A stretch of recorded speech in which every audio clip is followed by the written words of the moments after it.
everyone, Loremaster of Sotek here. Hope you're all having a wonderful week and are excited as we head into the weekend and continue to encroach further and further towards Chaos Dwarf release day. As I'm sure you probably all saw on Twitter or Reddit or whatever, they actually went ahead and released the start positions.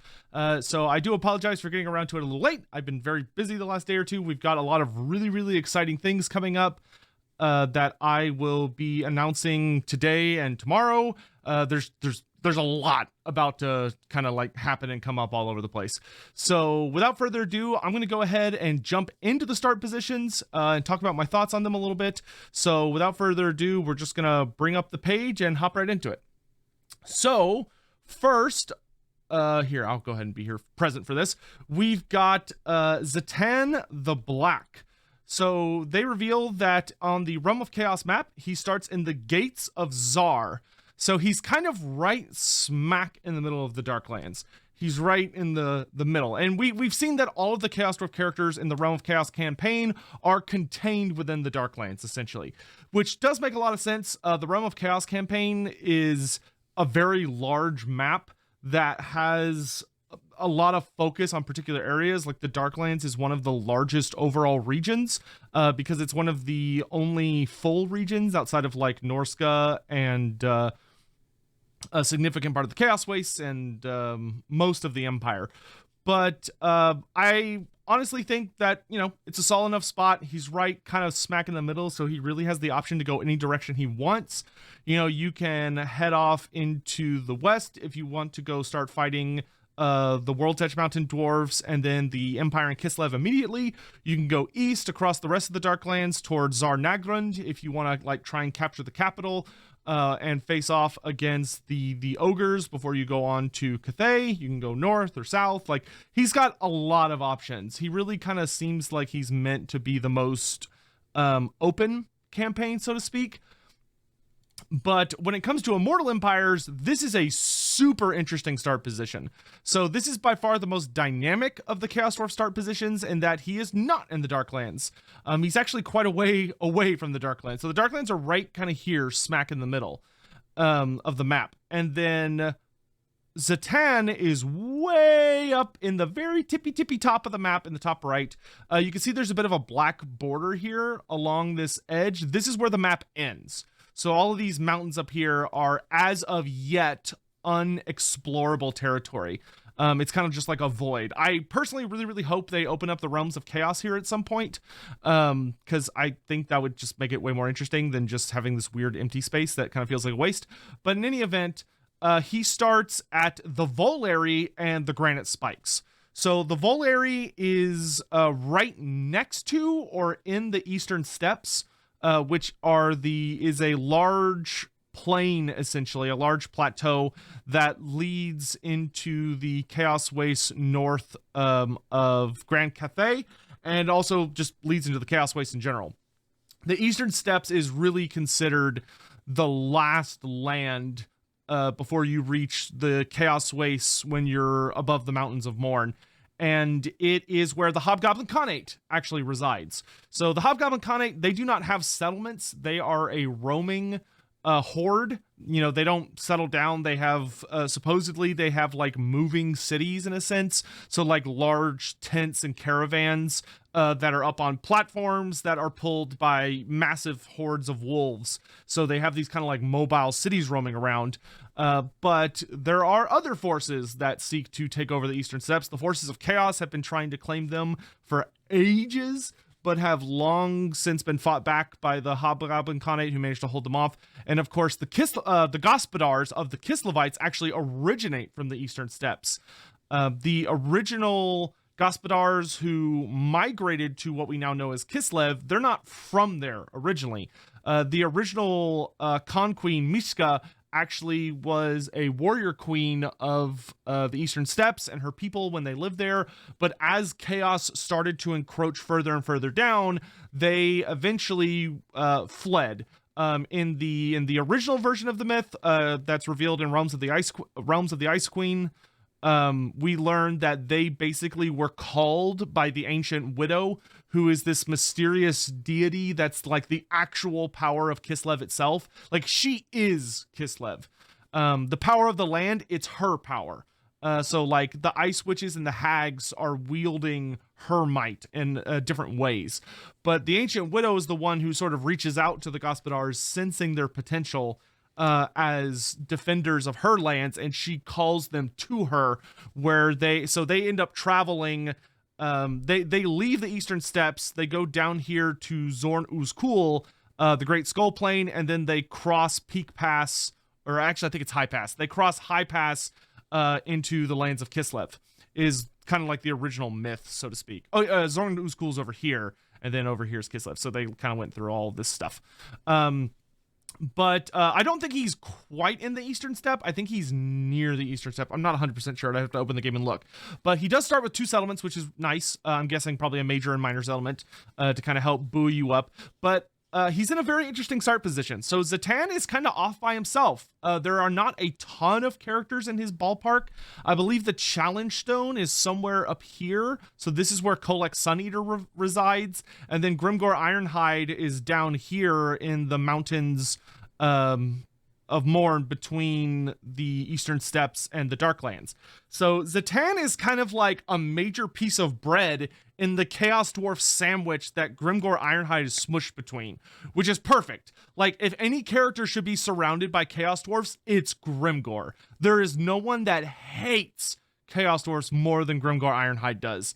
Like, I don't, honestly, as much as the dwarfs hate the Chaos Dwarfs, none of the dwarfs really have that much of like a personal connection to the Dawizar. You know, it's more of like it's much more of like a cultural hatred. Grimgor's is purely personal.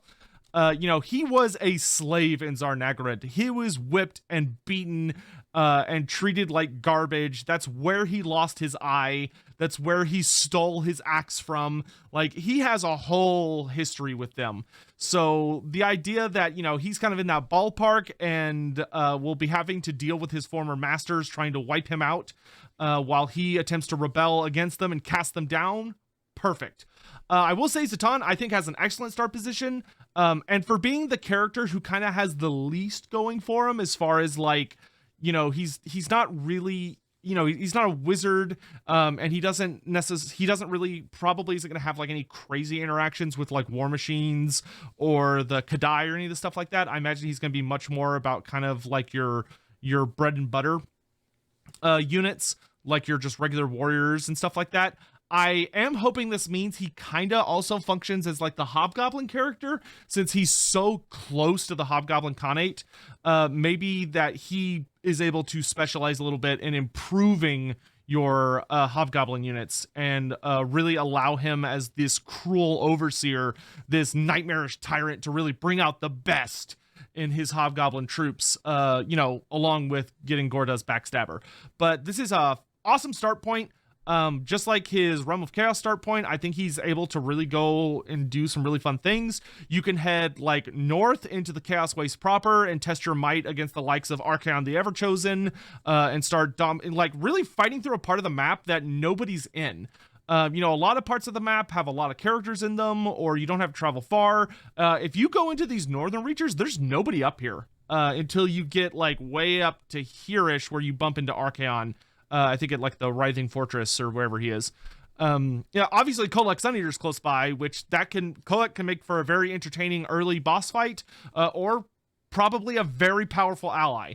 But you could also head straight to the Mountains of Morn and start throwing down with greenskins and ogres. You could head immediately east, and you'll arrive at the Great Bastion very quickly, where you can find an ally in the Twisted Twin, or Village, or you could just, you know, run him over and go for the wall yourself, which I think will be a ton of fun. Because if anybody, I think, is going to have awesome battles destroying the Great Bastion, it's the Chaos Dwarfs. They have the machinery to do it. Like, you know, the Great Bastion's looking all cool and stuff, and the Chaos Dwarfs just walk up with all their war machines and iron demons and skullcrackers, and they're like, oh, that's cute, and just through it. So I think a Cathayan invasion with Zhatan could be a lot of fun. Moving on to the next character, we do have Astrogoth Ironhand. So on both maps, he starts in Uzkalak, which is absolutely perfect. I could not ask for a better start position from him.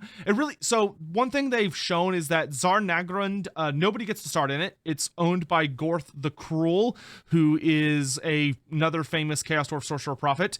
He is actually the master of Zhatan the Black. But with Gorth kind of being in charge of Tsar Nagrund, you have your playable forces are kind of out and about trying to dominate the Tower of Tsar, probably not through force, but through the unique mechanics they have. So obviously, if you started with Tsar Nagrund already in your possession, you kind of have a huge leg up on the other player characters. So I think they did a really good job. And Uzkalak is perfect for Astrogoth because Uzkalak is ground zero. It is where the Chaos Dwarves met Hashut.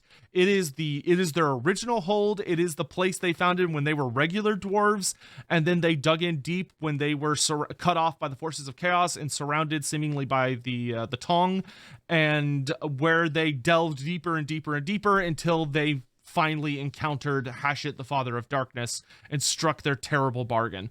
So Astrogoth kind of going back to this mysterious hold where they, originated from, and using that as his launching point to begin conquering the world, I think is absolutely fantastic. If there's anyone who would know all of Uzkalak's secrets, it would be him. And Uzkalak is said to be a terrifying place that the depths have been sealed off by the Chaos Dwarfs, and one of the greatest punishments that the Chaos Dwarfs will unleash upon one of their kin is to take them down into the depths and throw them into the sealed off section before closing the door. And apparently that is like the worst fate imaginable for a Chaos Dwarf because of what lurks down beneath. So hopefully we'll have a landmark building that kind of refers to that and gives you some kind of cool bonuses. But I think it's an absolutely fantastic starting place. And it's, one of the really nice things about it is you start so close to the Sea of Claws. So you can just immediately head up and start sailing the ocean if you want. You're able to start striking bargains with all the different warriors of chaos and Norskins and demons that are all lurking around here. Obviously you're going to have Skaven coming at you from Kadak Varn, and you're going to have the ogres being problematic, but there's going to be a lot of really interesting things happening around you.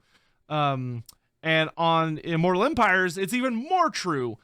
Still being close to that ocean is really important. There's just much further afield you can go. With him, considering how important trade is likely to be to the Chaos Dwarfs, I think that it's very likely, if you're playing Astrogoth, it will be well worth your time to get an early hero that you don't need and just send them into the ocean and just send them out. Just go sail as far as they can, go to Nagaroth, go to Lustria, go to the Southlands and, the Chaos Waste, so you can meet all of these other evil races who you're going to be able to start forging alliances with, and more importantly, trade agreements with, so you can get all that sweet, sweet money. But, he's kind of at this perfect crossroad about, do you go up into Norska? Do you go up into Kislev? Do you go up into the Chaos Waste? Or do you go, east into the Mountains of Morn and face off against Grimgor Ironhide, who's like right freaking there? Do you go straight west and deal with kind of southwest and fight Azhag the Slaughterer and Ungrim Ironfist? And then if you go straight south, of course, you're going to have the rest of the Darklands at your disposal. And then last, but certainly not least, is Drazhoath the Ashen. So Big Daddy Drazhoath, I think, he's got the perfect place in both areas. He starts with the Black Fortress and Flayed Rock in the Realm of Chaos, which the Realm of Chaos campaign, this is a pretty busy little area, but it's nice because he's very near the edge of the map. Like you go over here and that's it. There's no more like provinces or anything. So he by far, I think, has the easiest start position of all the Realm of Chaos characters because there's a hard border. Like you literally walk over one, because I think Flayed Rock is like right here, but you walk to the right one province and you've reached the edge of the map. So you're able to secure that edge And the only threat you have to deal with from the south really is the Dragon Isles, which only has a single settlement on it, being an island. So once you've gotten those two under control, you really don't have any threats from the south or the east. All you have to deal with is threats coming out of the mountains, which is a very like straight and narrow path, you know, and like, yeah, sure, a lot of things can come out of those mountains: Skaven, Grand Cathay, ogres, greenskins. But as long as you have like a strong enough garrison force, you could easily take position in the Mountains of Morn and just block any potential invaders coming from that direction. And once you've got that under control, you can completely focus your efforts on the Darklands proper, and really start taking over all of these iconic locations of the Chaos Dwarfs, like the Tower of Gorgoth, Zarnagrund, and further afield. So I really think as far as like ease goes, Drazhoath has by far the easiest start position, I think. But it's also very thematic because, you know, the Black Fortress. Then on Immortal Empires, he has another great start. Oh, I actually didn't notice this till right now, but it looks like the River Ruin is sailable. So whenever they mark in black or dark like this was not the case before this DLC. So whenever they have this dark space here, like they do in Cathay and the Empire and stuff, that's a sailable terrain. So this means the River Ruin, I bet Zarnagrund is right here where it ends, because Zarnagrund lies on the River Ruin, and it's like the river comes into it as like this really clean, beautiful river, and then after it leaves Zarnagrund, it becomes like this massive, toxic waste, nasty ass river that flows down into the mouth of Ruin down here. So I think this is a fantastic start position because he's able to sail immediately into the river, so you can head down into the ocean and start affecting things in the south, or you can sail north all the way up to Zarnagrund if you wish, and it probably is going to make defending this area a lot easier, because that means that there's going to be specific because you see all these crossings are marked out. You can see there's a crossing along this road right here, and then there's probably a crossing along this road right here. So that means that getting to the Black Fortress is going to be really, really difficult coming from the east for like Helm and Gorse or Kugoth. That's going to be a very difficult thing to do to the Chaos Dwarfs, because you have to cross the river. And the Black Fortress is on the western side of the river. You know, it's like that whole scene from The Mummy of, you're on the wrong side of the river. So I think Drazhoath is going to have a very easy time protecting his holdings from eastern assaults, which is great. That's what you want, is for the Black Fortress to feel like it was built in a strategically important location. And with this, it is very much built in a strategically important location. Plus, he's still near to a lot of really like awesome things. You have Kugoth Plaguefather down here in the Dragon Isles, who I think will make for a very, very solid early game ally. I think that's really, really good. I think that's going to actually help Kugoth a lot, because right now Kugoth has a very, very difficult campaign, at least in my experience. I found Nurgle has a very hard time with Helm and Gorst, because Nurgle doesn't really have easy access to shooting attacks, and because of that, he doesn't have an easy way to get rid of Mortis Engines and Corpse Carts, which is like Helm and Gorst's whole bread and butter. And like, while Nurgle is good at killing hordes, he's not really amazing at it until he gets Blight Boil, so you kind of have to avoid Helm and Gorst until you get that. And even with Blight Boil, that's no guarantee. You could still easily get destroyed by Gorst if you're not careful, just due to the obscene amount of regeneration that he has. But the Chaos Dwarfs are going to curb stomp Gorst. Like, oh, a slow-moving horde regeneration army with large single entities that have regeneration, so they're more vulnerable to fire. Pew pew, everybody dies. So I really think Drazhoath is going to be a nightmare scenario for Helm and Gorse. So Helm and Gorse players, enjoy your time in the sun while you have it, because the fog's rolling in, or the smog, I should say, is rolling in, and it's not looking pretty. I think for Gorst players, it's no longer going to be the strategy to go west. Instead, it's going to be the strategy to go east and north, so you can avoid the Chaos Dwarfs, hopefully make friends with them.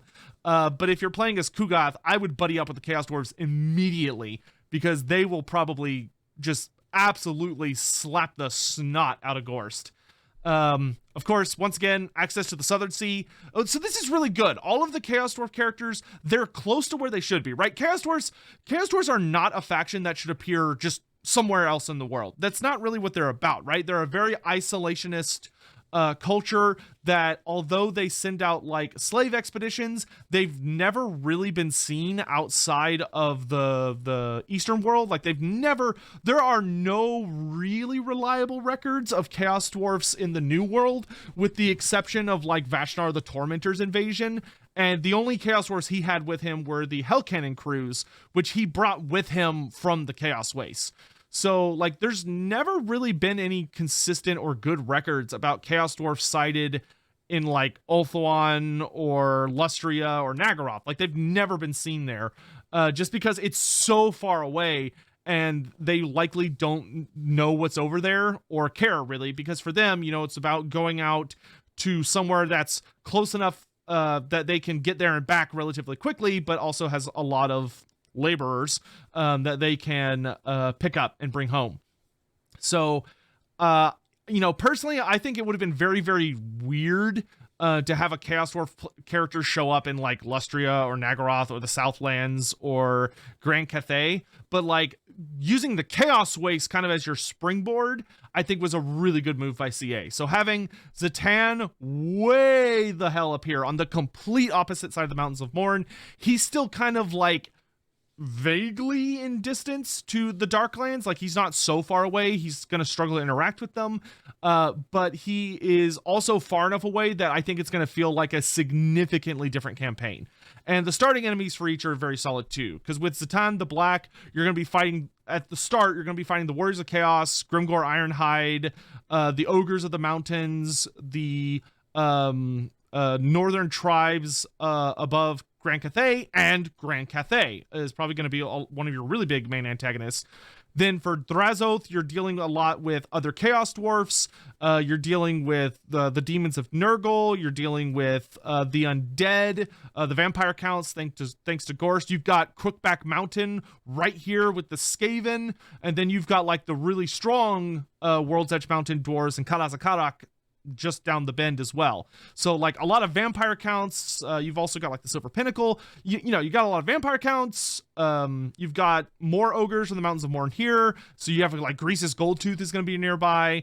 You're going to be dealing with like vampire counts, ogres, Chaos Dwarfs, Greenskins, and demons, and Skaven. And then of course up in the north with Astrogoth, you're going to be dealing with a lot of Norskins, Warriors of Chaos, more demons, other Chaos Dwarfs, but you've got Kislev right here. You've got the Empire right here. You've got Greenskins and Dwarfs over here in the World's Edge Mountains and Ogres. So like there are similarities, but there's also kind of like a nice like, oh, there's like a big legendary lord nearby. I will say, I think for people looking for like the most like, oh, I want like a really loreful experience for like core Chaos Dwarfs, I still think Astrogoth is going to be that experience as far as facing like the really traditional enemies of the Chaos Dwarfs. Zhatan is by far the most outlandish, but Zhatan is also, his start position really gives me the feeling of like he's in the middle of a expedition, like leading a horde, like a slave gathering horde, away from the Darklands, and he's been heading for Grand Cathay. You know, he's almost arrived at the Great Bastion, is going to lay siege to it, crack it open, and get all those sweet, soft goodies inside before turning back, and sending all those laborers home for the benefit of Gorth the Cruel and therefore himself. So overall, looks really good. I think they did a very solid job with the start positions. I am very, very excited. Do let me know down below. Let me know two things. One, are you happy with the start positions? Is there anywhere you were hoping for a Chaos Dwarf and you're a little disappointed that you didn't get them in like X location? Or are you happy with the placement of all of them? And number two, who is going to be your first campaign? Now that we have this information, you know, there are very few secrets still remaining. So with that done, thank you all so much for watching. I will see you tomorrow for some more stuff. Take care. Some very, very exciting announcements coming extremely soon. So take care. Have a great day, night, evening, morning, whatever. And I'll talk to you later.